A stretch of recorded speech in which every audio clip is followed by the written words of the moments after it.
Hey kids, it's me, your favorite and totally biological demon mom. If you're a returning viewer, then welcome back, my fellow demon friend. And if you're new here, well, welcome to. I make videos with no schedule, I stream sometimes, and once in a blue moon, I've been known to create art. If you like what you see, feel free to join our demon army. If you don't, well, no harm done. We can't all have healthy relationships with our mothers. You can find my social media and links to what I do here, and here. Thanks for spending time with me today, and let's start the video.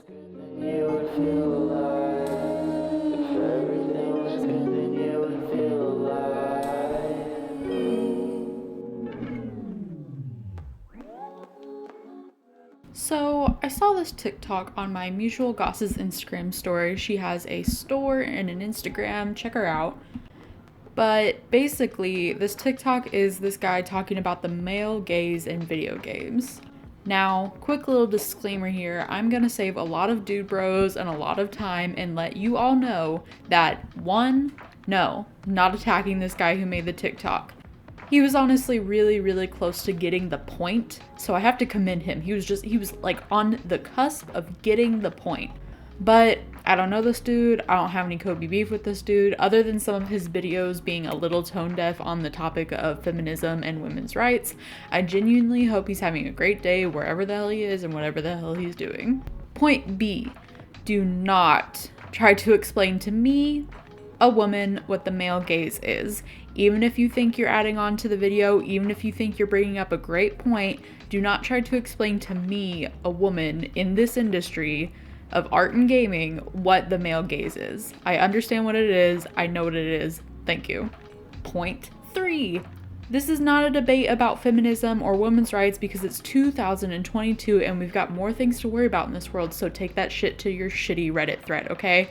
If I see you debating about women's rights or you leave a women bad blah, blah, blah, comment, I'm just gonna block you and I'm gonna delete your comment and we're all gonna move on with our lives. Now that we've had these disclaimers, let us get on to the actual point of this video. Now, I would like to talk a little bit about what the male gaze is. For anyone out there who doesn't know, the male gaze in the dictionary is described as the perspective of a notionally typical heterosexual man considered as embodied in the audience or intended audience for films and other visual media. That includes video games and art and whatnot, characterized by a tendency to objectify or sexualize women.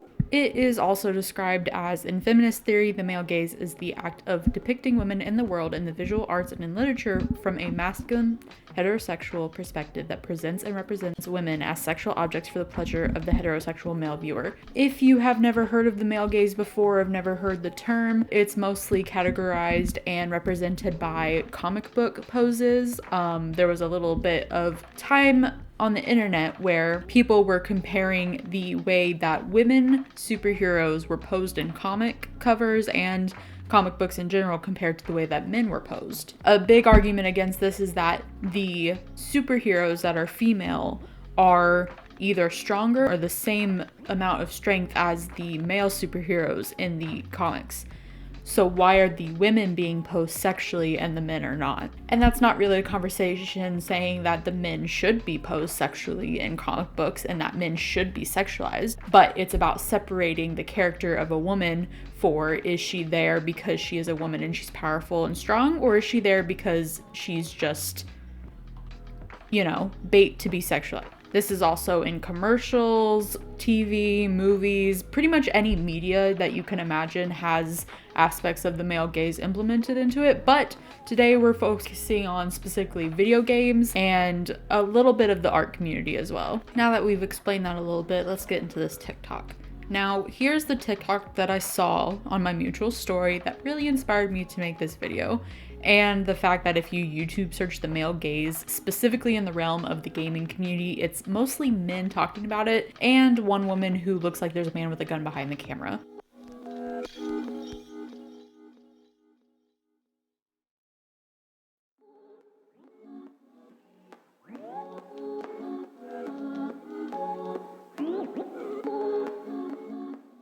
But basically, they're talking about how the male gaze either 1, does not exist, or 2, does not cause sexism if it does exist, or 3, isn't a problem in the gaming community.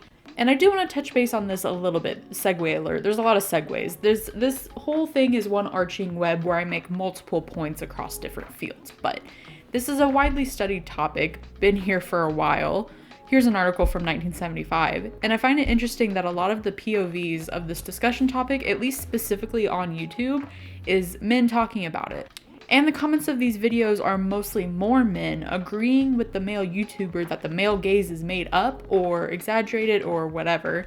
And maybe it's my specific point of view as a bisexual woman where I also find women sexually appealing, but I think that the line of this topic gets crossed when the turf and aggressive feminism advocates get their hands on these topics compared to the ultra opposite side of the feminism spectrum where it's full of just misogynistic men and women who either overly sexualize women and think that's their purpose in life, or the slut-shaming women who think any female character that flaunts their body or sexuality is a whore and should be more modest. I can't speak for all women, of course, but I truly believe that most of us don't care if a video game character that is a female is sexy, flaunts their sexuality, or is bare naked, as long as those things about that character relates to their story, relates to their character, relates to the gameplay style, relates to how they behave, relates to who they are as a character. And this isn't to say that men can't talk about topics of feminism, but think about who is more an expert on the topic at hand. I probably would not be able to have a deep discussion about masculinity and what it is like to grow up as a man in certain types of households or certain types of childhood upbringings. But because I am a woman, I do kind of already have the prerequisite to talk about issues with feminism and issues with female characters in video games.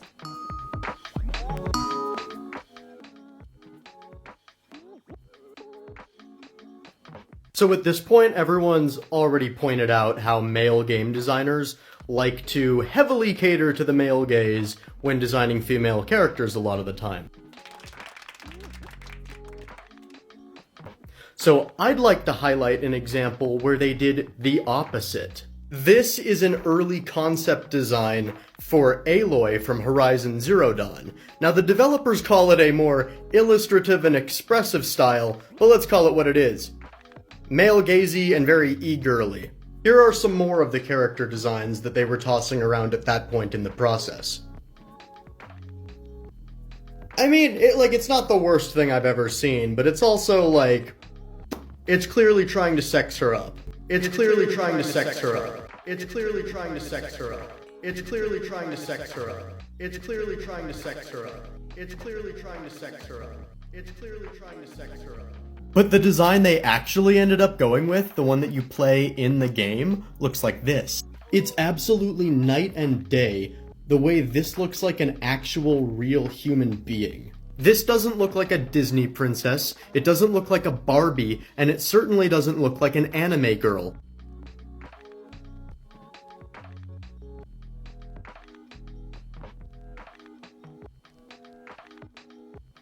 It looks like a person! A human being! And is she still gorgeous? Of course. But she's real human being gorgeous. Not the kind of hot where I feel weird looking at her. Game designers, take note. This is how you do a good female character. Now, I unfortunately didn't catch this in time to see how the comments and stitches were coming along, but it seems like the poor guy was getting flamed. Because it's TikTok and it's the internet, I'm sure too many people took it too far, and while some did try to educate him properly on the topic, I'm assuming a lot of people were just mean and spiteful and hateful, and he ended up having to turn off people's comments. Now, I want to make something clear that I don't think a lot of people understand, and that is you can be wrong about a point as a man when it comes to something related to feminism or women and just not be misogynistic. You can just be undereducated about this topic. Not all characters that are women that are made by men fall into the category of the male gaze.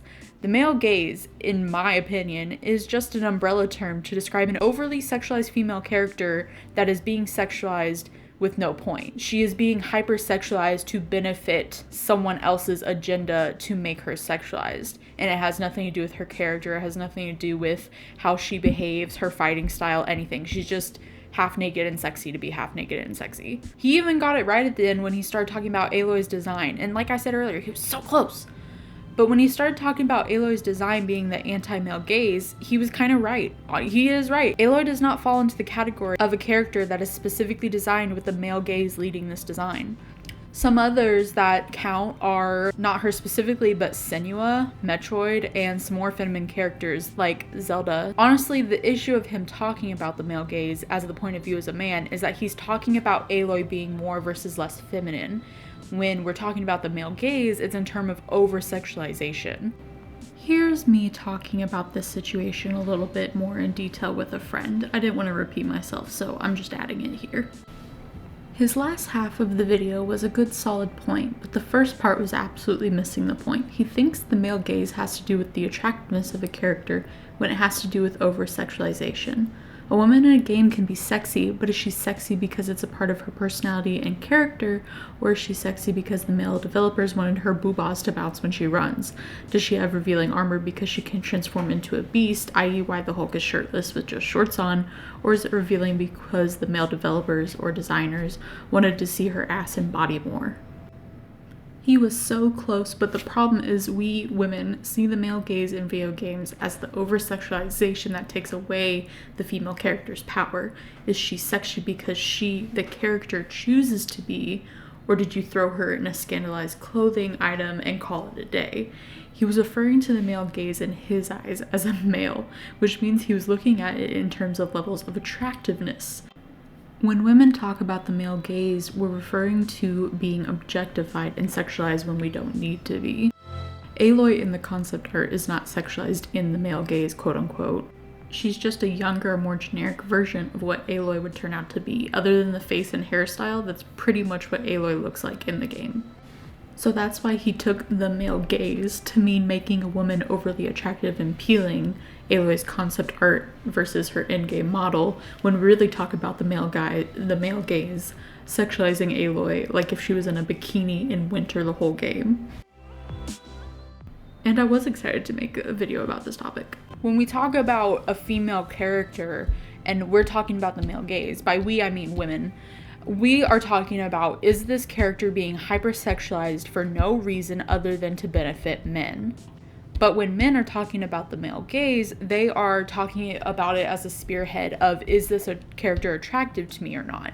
And so if they see a character that women are saying this character falls under the umbrella of the male gaze, but the man that is also assessing this character does not find that character attractive, then they'll say, oh, she's not being sexualized because I don't find her sexy. There's a big difference between us talking about the male gaze, a female character being over-sexualized, and a character that is female that falls under the male gaze, but men are saying is either attractive or feminine. One specific example I was thinking of when I was doing research for this topic is specifically Ada Wong, who is a very popular character from the Resident Evil series. Now, if you look at what she's wearing in the original games, you can say this falls under the male gaze for over-sexualization, but it's about 50% male gaze over-sexualization, and also it's just, why does she need that in a zombie apocalypse?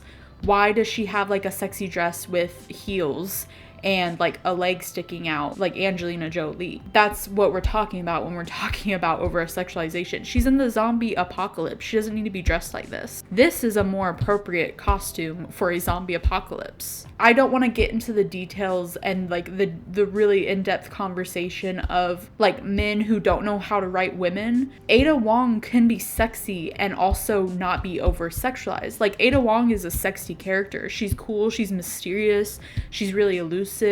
You want to know more about her. She's really intriguing as a character, but you don't have to over-sexualize her with her outfits, with her costume, if you just write her the way she needs to be written to be alluring and sexy. The biggest one that I wanted to bring up when I started like drafting my ideas for making this video is I really wanted to talk about Bayonetta, because there are some people that have an issue with Bayonetta and say she's like over-sexualized or blah blah blah, but I would be one of the many to disagree, because Bayonetta's skill, Bayonetta's power, if you've played the game, she revealing her skin, part of her being sexy, goes into her mechanics.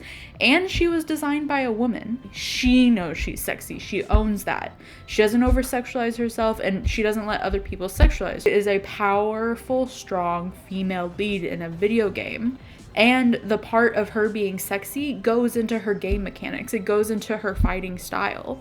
So this is one of the few examples I could find that would be well known, is that people would be able to see when I say that there is a possibility for you to make a character sexy where the character knows they're sexy and they're not being over-sexualized.